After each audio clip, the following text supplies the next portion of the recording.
we're gonna be talking about Mulan, except this time it's the 2009 version. The better version. 2009 Mulan, 2009. 2009. I was at that time, which means that 2009 was 11 years ago. How old were you when this film came out, right? No one knows about it. Now, where did I watch it? First of all, straight up, Mulan 2009 is better than Mulan 2020. Okay, let me explain. First of all, you might be like, oh my god, where can I watch it, right? She's gonna talk about all this, but then where can I watch it? Now, YouTube, because someone for some reason uploaded the entire film on YouTube. I wanted to watch the trailer, but the whole thing was there, so it's on YouTube. If you want to watch, just search Mulan 2009. It's right there. What the did I just watch? This film is out of the world. Now, it's a completely different concept when you compare it to 2020 and the original Mulan in 1998. Now, 1998 is very light-hearted comedy, but also kind of sad, and then there's sort of romance, right? Then 2020 is just like Mary Sue character, and basically no character development, and the ending is actually quite happy and very similar to the 1998 version, and it's very Disney-like. Now, both 1998 and 2020 version is very Disney-like, but the 2008 version, oh dear, definitely not Disney-like. Now, it's very dark. By that I mean, it's not the kind of movie that you show to a young child. But obviously I'm Chinese, so like this kind of movies I would have watched when I was like 8, and then be like, oh my god, there's so much blood. Because my parents are just like that. If you don't want any spoilers, please go and watch it before you watch this review. I'm giving you 3 seconds. 3, 2, 1. I swear to god, please watch it before you watch this review if you haven't watched it yet. But now, the story is very different, because in this story there is Li Shang, but Li Shang is not named Li Shang, but he is still Li Shang.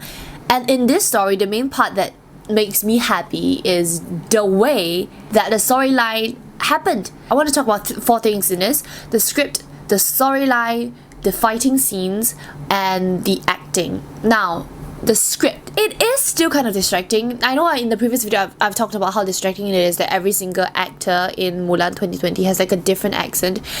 In Mulan 2008, it's the same thing. I don't know what's up with all these different accents in different genre of Mulan. The semi-main character guy named Tiger in this 2008 version, right?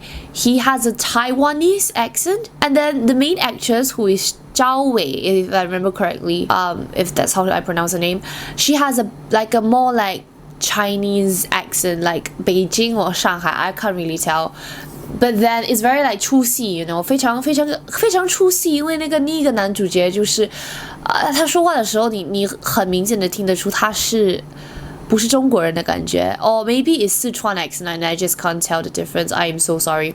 Now, moving on to the storyline. The storyline goes very simply. Mulan volunteers herself because her dad is ill, and then she like goes off and she fights in the war, and the ending is not happy at all. I mean, it's logical, but it's not emotionally happy. You know, the two sides of my brain are like when I finished the movie, my two sides of my brain were like, that was a good ending. No, it is not. Mulan went to war for 12 years, and there's a lot of fighting scenes, and there's a lot of crying, and it's very real. It feels like a war documentary, but in a good way, in a way that makes you feel things, because you're like, shit, this is actually real. Like, towards the ending, you know, in 1998, Mulan got together with Li Shang. Well, in this, she never really got together. Now, the simple explanation would be, it's very big spoiler here. Please click away if you don't want to hear this. Very big spoiler, okay? Very big spoiler. The ending is that the guy, the Li Shang guy, ends up marrying the enemy's princess in order to stop the war, even though the Li Shang guy is in love with Mulan. And the ending is just sad. It's like saying how like when you lose all hope and fall in love, that love will bring you hope to keep on living. And it's so sad. Oh my god, the storyline is great. Actually, it makes sense, it makes logical sense on what's happening. Mulan is not overpowered. I mean, she has kung fu, right? And everyone's like, shit, she has kung fu, but she like gets hurt. She literally nearly died in the movie, by the way. She didn't just like I'm okay. She actually nearly died because of an ambush or something. Let me compare this with the 2020 version. Now, remember in the fight scene in 2020 Mulan, right? They like attack barrier or something, and then they fight arrows, which by the way, each person in the 2020 Disney version Mulan fired 1 arrow. Yeah, each person fight one, and then that's it, and then they like start fighting. Now in this, we're talking about cinematography or planning of the fighting scenes, whatever. Now in this Mulan 2008 version, they actually fired like multiple arrows. It was like sha boom, sha boom, sha boom, and by the time the enemy gets to them to start the sword fight, right, half the people are dead because they actually have brains to like keep shooting the arrows. Now I don't get, if one person shoots 1 arrow, then what is the point of having like archery? Like, it doesn't make sense. So it was a good idea. It was a good planning in the sense of the fighting scene for the main attack, because they like sha like multiple times, and I was like, yep, that really makes sense.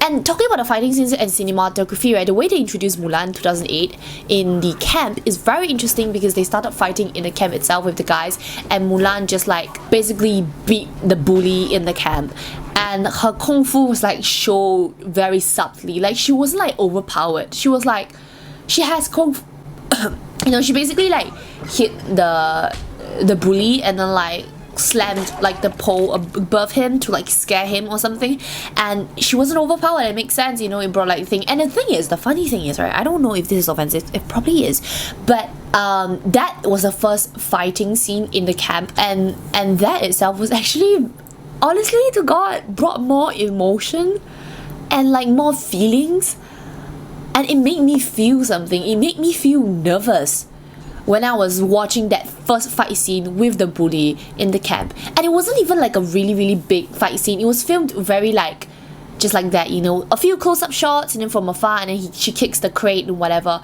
But it felt so like Chenglong. Yeah, it feels like a Jackie Chan movie. Comparing this to 2020 Mulan, right? By the 26th minute, things were moving really fast in 2008 Mulan. Or maybe I just enjoyed the movie, you know. Checking the time, I was like, huh, I'm actually really interested in watching this. I'm not losing interest. I'm actually really interested in watching this. Then I remember when I was watching Mulan 2020, by the like 19th minute, I was bored the out of my mind. I was like, shit, do I really have an hour and 30 minutes left? I don't want to watch it. And in the main battle, right, the scene is like 20,000 Mulan soldiers versus 80,000 or 200,000 soldiers from the enemy who are named Rorans in this. They actually had like 200,000 troops or 80,000, whatever. They actually had that many. They had like miles and miles of people, and that's how 200,000 people / 80,000 people look like. Not like 35 and then you like say that it's like a lot of people. And Mulan troops, right, had 20,000 people, and it was literally 20,000 people. They might have CGI'd it. I don't know if they had CGI in 2008, but they actually, they might have had actually 20,000 troops. I don't know how big the budget was. The meat editing came and in the budget, thank you. It was insane. The battle was so long. By the way, you know, the avalanche scene and the fighting scene in Mulan 1998 was like medium length, and then the Mulan 2020 was like kind of short length and kind of boring because she like fights and then she like meets the witch and then it's like, that's it. This 2008 version, right, it felt so long and short at the same time. It felt long because I think it was long. I wasn't really looking at the time because I was so immersed with the fighting scenes. It is so well done. I cannot explain. Because the plan, spoiler again, was that Mulan was going to go to this canyon and then like, fool the enemy into thinking that they're trapped in the canyon.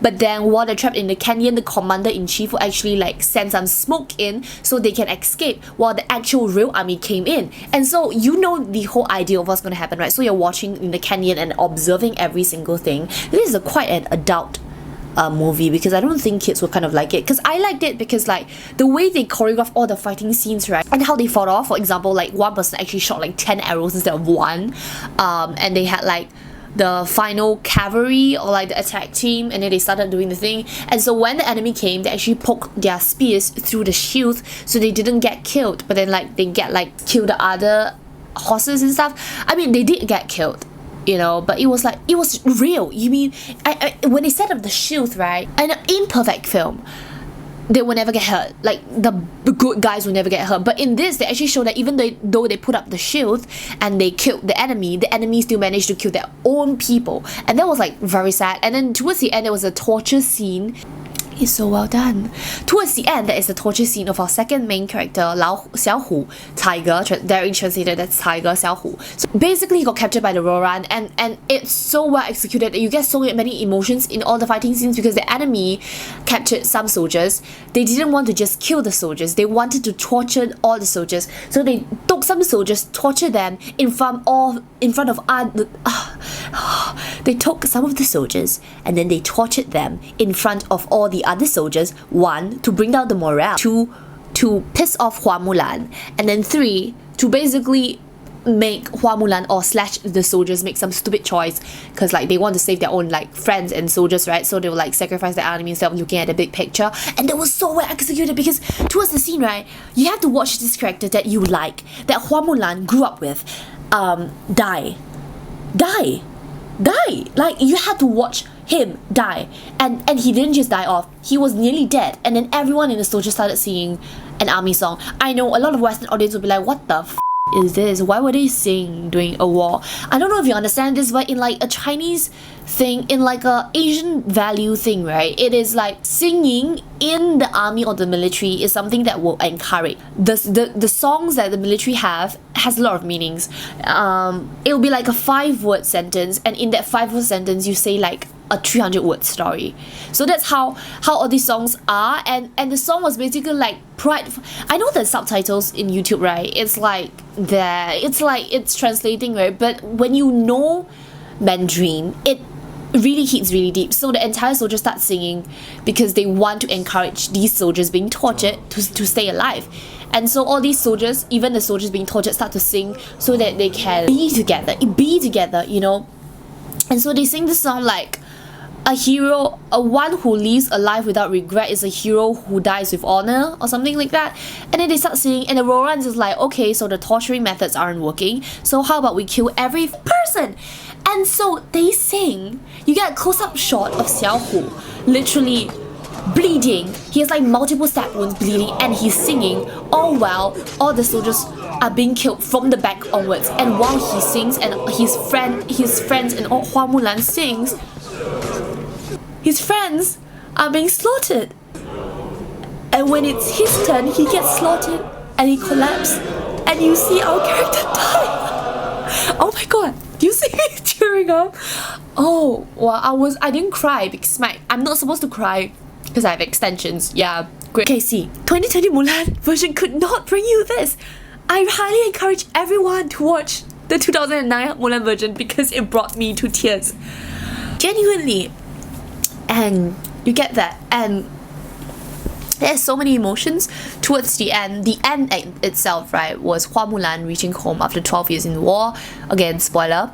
And she looks at herself in the mirror, and it's so heart-wrenching because in the end, she had to give up Li Shang because Li Shang was the emperor's son, and so he had to marry the Roran's princess in order to stop the war.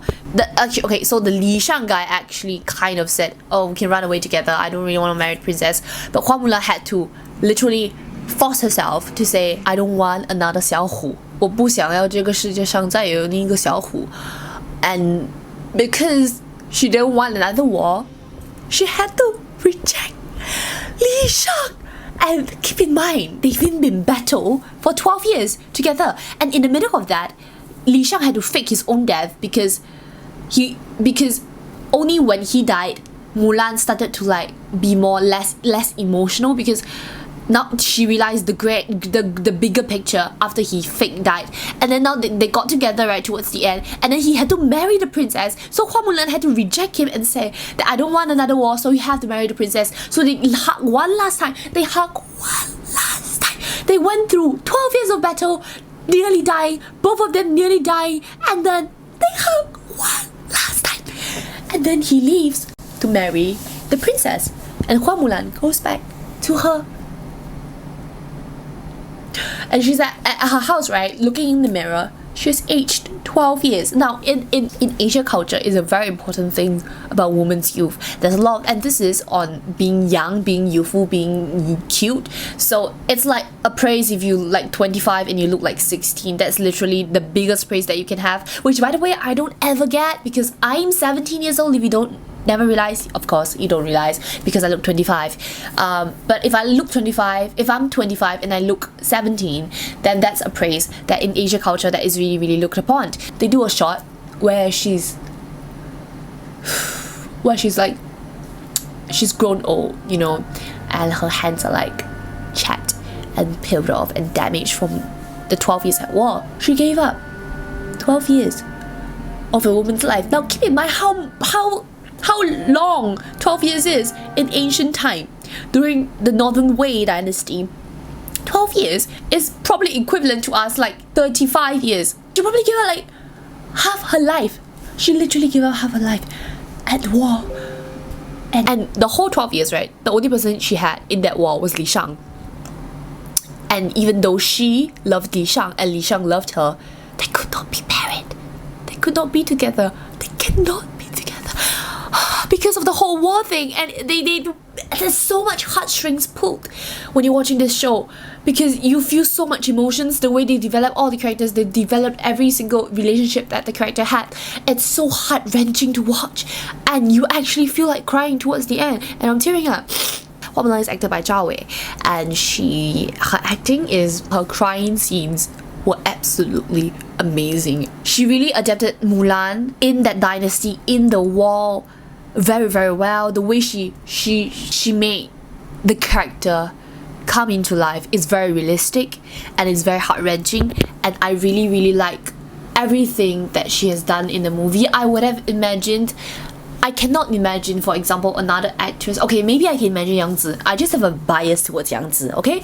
But she really, really played this role extremely well. She had all the crying scenes and the emotional scenes done really, really, really, really well. I have to praise Zhao Wei for this.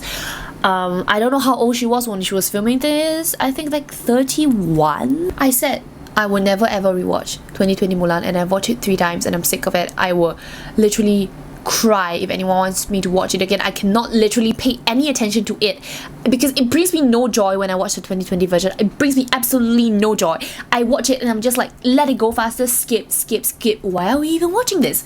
And this 2008 version, I can rewatch this again and again and again. There are so many good details in it. There is so many emotions brought forward to it. There is so many character development to it. I love 2008 Mulan because I'm a person who likes realism. I might even like this better than 1998 version. I cannot believe that in 2008 they made a film so good and no one knows about it, no one talked about it, no one watched it, and everyone's so focused on 2020 version when the 2008 version is phenomenal. It is perhaps on par or perhaps slightly better than the 1998 version because I liked the realism. That's not saying that I didn't like the 1998 Mulan. I really liked it. Mainly also 1998, right? My favorite scene in the animated version is the scene where everyone in the capital bows to Mulan. That is my favorite scene. I love it so much. I have goosebumps every time they do that. There's something about respect, there's something about honor that deeply touches me as culturally as a Chinese, or like just morally as a person. I really like that kind of stuff. And so in 2008 version they have something similar to that, but instead on a bigger and slower scale, in the sense that Mulan is a general, right? So she's not just bowed down in front by the citizens, she is respected, and her soldiers will die for her because she's the general. And she's not just like a general and she never dies, she never gets hurt. No, as a general, she stays in the front line. She is the first person to fight in the war. She goes into the war, into the battlefield to fight against the enemy before her own soldiers does. And much respect for her. In 2008, she built her way up from a general to the general captain to fight against the South or something. And there you have so many emotions, you have so many things about Mulan in 2008 that you want to praise. You want to be who Mulan is in 2008. It makes you learn something. It's the kind of film after you finish watching, you're like, what am I doing in my life? What am I doing in my life when Hua Mulan in the 2008 version is doing so much? That she's sacrificing so much of her life. She sacrificed 12 years of her life. 12年的生命。她花了12年为国家。She protected her kingdom. She protected her kingdom for 12 years, and she had to give up her youth, and she had to give up the love of her life I don't need to say anything else. Okay, now that my crying fest is over. Oh, not really. I'll go back to cry later, but not for Mulan, just for my own life. But other than that, thank you guys for watching and like showing so much support by commenting on my previous 2 videos.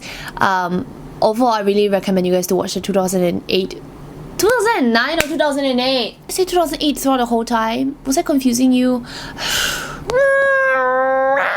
What was that? Anyways, if you guys can, go ahead and subscribe and then leave a like and comment. Just one simple click, it will work, it will work. You can also follow my Instagram and my TikTok because I post very often on both of these places. And I'll see you guys next time. Bye bye.